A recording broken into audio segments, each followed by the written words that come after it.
Assalamualaikum warahmatullahi wabarakatuh. Perkenalkan, nama saya Raffi Al-Haris dengan NIM B1031-2010-73. Dan pada kali ini saya akan membahas laporan tahunan dari PT Campina Es Krim Industri, yang dimana ini merupakan makul dari Good Corporate Governance. Dan berikut hasil analisis saya. Yang pertama itu mengenai tentang struktur kepemilikan, yang dimana struktur kepemilikan dari PT Campina Es Krim Industri ini sendiri, yaitu yang sebesar 16% itu dipegang oleh masyarakat dan sebesar 83,94% itu dipegang oleh Sabana Prawira Wijaya, yang dimana perusahaan ini juga memberikan CSR terhadap masyarakat yang ada di sekitarnya. PT Campina Es Krim Industri ini didirikan berdasarkan Akta Notaris nomor 11 pada tanggal 2 September 1994. Yang dimana PT Campina Es Krim ini sendiri melakukan berbagai pembenahan untuk menghadapi persaingan dengan produsen-produsen es krim yang lain. Cara yang ditempuh yaitu mendatangkan mesin-mesin dengan kapasitas yang lebih besar dan lebih canggih, dan juga meningkatkan kondisi bangunan yang diiringi dengan perluasan lokasi sebesar 1.400 meter persegi. PT Campina Es Krim Industri ini sampai saat ini juga masih terus mengadakan pembenahan di segala bidang agar dapat ikut bersaing dalam kancah perdagangan bebas. Dan saham perusahaan ini ditawarkan perdana kepada masyarakat dan dicatatkan di Bursa Efek Indonesia pada tanggal 12 Desember 2017. Penawaran perdana saham perusahaan sejumlah 885 juta lembar saham dengan nilai nominal Rp330 per saham dan disetujui untuk dicatatkan pada tanggal 6 Desember 2017 oleh OJK dengan suratnya.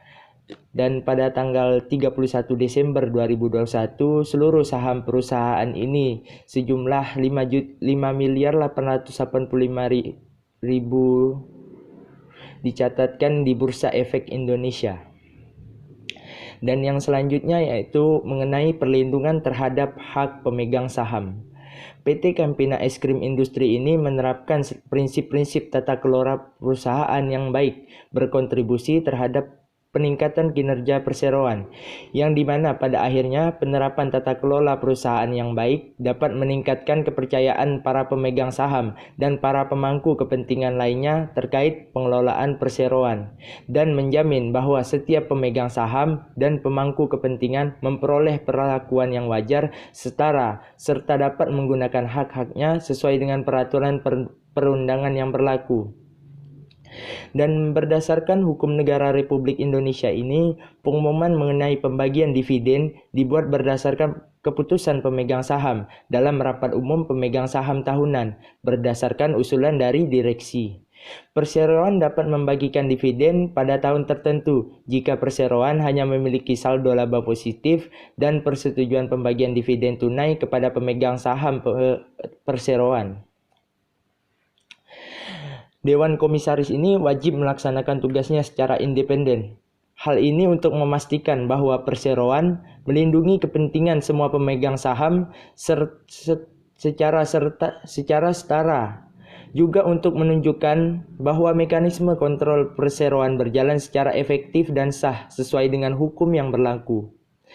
Demi memastikan independensi ini, perseroan memiliki satu komisaris independen. Hal ini sesuai dengan peraturan dari OJK dan persyaratan pencatatan Bursa Efek Indonesia bahwa setidaknya 30% dari Dewan Komisaris harus merupakan komisaris independen.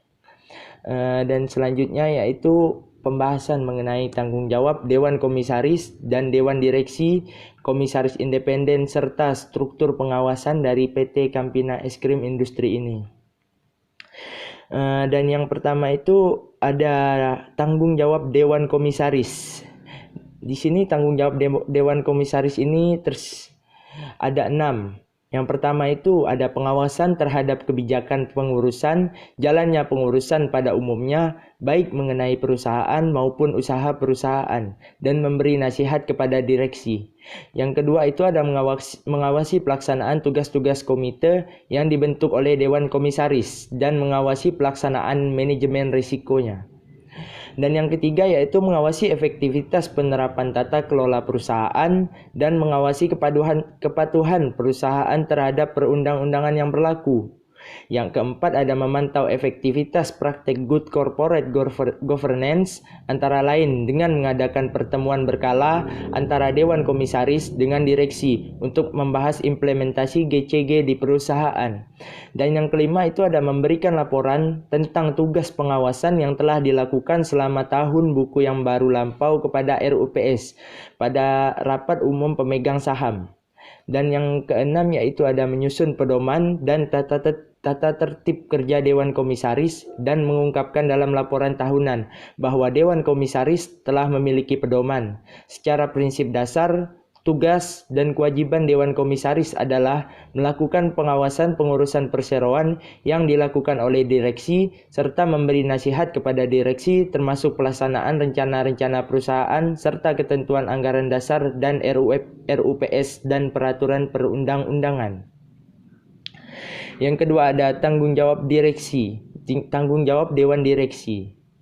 Direksi merupakan organ perusahaan yang bertanggung jawab penuh atas pengurusan perusahaan untuk kepentingan perusahaan serta sesuai maksud dan tujuan perusahaan sesuai dengan ketentuan anggaran dasar. Di sini tanggung jawab Dewan Direksi itu ada 7. Yang pertama itu dengan itikat baik dan penuh tanggung jawab menjalankan tugas untuk kepentingan perusahaan. Yang kedua itu ada tunduk pada ketentuan peraturan perundangan yang berlaku, anggaran dasar dan keputusan RUPS atau Rapat Umum Pemegang Saham. Yang ketiga itu ada menerapkan prinsip-prinsip good corporate governance secara konsisten dan berkelanjutan dengan berpedoman pada ketentuan yang berlaku dan tetap memperhatikan ketentuan norma yang berlaku serta anggaran dasar. Dan yang keempat itu ada memastikan bahwa auditor eksternal, auditor internal, komite audit serta komite lainnya memiliki akses terhadap catatan akuntansi, data penunjang, dan informasi mengenai perusahaan sepanjang diperlukan untuk melaksanakan tugasnya.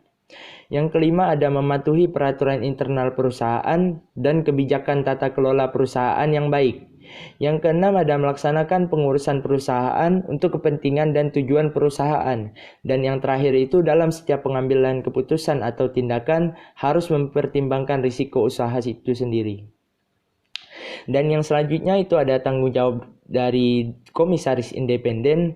Jadi komisaris independen ini bertanggung jawab untuk mengawasi direksi dalam menjalankan kegiatan perusahaan serta memberikan nasihat kepada direksi. Dan yang selanjutnya itu ada struktur pengawasan atau struktur organisasi dari PT Campina Ice Cream Industri ini. Dan yang paling atas itu ada rapat umum pemegang saham. Dan setelah itu ada Dewan Komisaris. Dan di bawah Dewan Komisaris ini ada yang namanya Presiden Direktur, Komite Audit, dan juga Sekretaris Perusahaan, Internal Audit, dan juga ada berbagai direktur seperti Direktur Keuangan, Direktur Produksi, Direktur Pengujian, dan Direktur Umum. Jadi di sini Dewan Komisaris ini berada paling atas dibandingkan dengan Presiden Direktur, Komite Audit lainnya, dan juga Sekretaris Perusahaan. Dan yang terakhir yaitu pembahasan mengenai komite audit dan komite lainnya terhadap peran, tanggung jawab, komposisi, dan keefektifan. Yang pertama itu tanggung jawab dari komite audit. Di sini tanggung jawabnya ada 9 tanggung jawab, 9 tugas dan tanggung jawabnya. Dan yang pertama itu ada melakukan penelahaan atas informasi keuangan yang akan dikeluarkan perseroan kepada publik. Dan yang kedua itu ada melakukan penelaahan atas ketaatan terhadap peraturan perundangan yang berhubungan dengan kegiatan perseroan. Dan yang ketiga itu memberikan pendapat independen dalam hal terjadi perbedaan pendapat antara manajemen dan akuntan jasa yang diberikan. Yang keempat ada memberikan rekomendasi kepada Dewan Komisaris mengenai penunjukan akuntan yang didasarkan pada independensi, ruang lingkup penugasan, dan fee. Yang kelima di sini ada melakukan penelaahan atas pelaksanaan pemeriksaan oleh auditor internal. Yang selanjutnya itu ada melakukan penelaahan terhadap aktivitas pelaksanaan manajemen risiko. Yang selanjutnya itu pengaduan yang berkaitan dengan proses akuntansi dan pelaporan keuangan perseroan. Dan selanjutnya itu ada menelaah dan memberikan saran kepada Dewan Komisaris terkait dengan adanya potensi benturan kepentingan perseroan. Dan yang terakhir yaitu menjaga kerahasiaan dokumen, data, dan informasi perseroan. Komite audit di sini juga mempunyai wewenang sebagai berikut. Yang pertama itu ada mengakses dokumen, data, dan informasi perseroan tentang karyawan, dana, aset, dan sumber daya perusahaan yang diperlukan. Yang kedua ada berkomunikasi langsung dengan karyawan, termasuk direksi dan pihak yang menjalankan fungsi audit internal, manajemen risiko, dan akuntan terkait tugas dan tanggung jawab komite audit. Yang ketiga ada melibatkan pihak independen di luar anggota komite audit yang diperlukan untuk membantu pelaksanaan tugasnya. Dan yang terakhir itu ada melakukan kewenangan lain yang diberikan oleh Dewan Komisaris. Jadi cukup sekian dari pembahasan mulai dari mengenai struktur kepemilikan, perlindungan terhadap pemegang saham, tanggung jawab antara Dewan Komisaris, Dewan Direksi, dan struktur pengawasan. Dan yang terakhir itu ada pembahasan mengenai komite audit dan komite lainnya mengenai peran, tanggung jawab, komposisi, dan keefektifan dari komite audit ini. Cukup sekian dari materi yang saya sampaikan mengenai analisis laporan tahunan dari PT Campina Es Krim Industri ini. Mohon maaf jika ada salah-salah kata, dan sekian dari saya. Wassalamualaikum warahmatullahi wabarakatuh.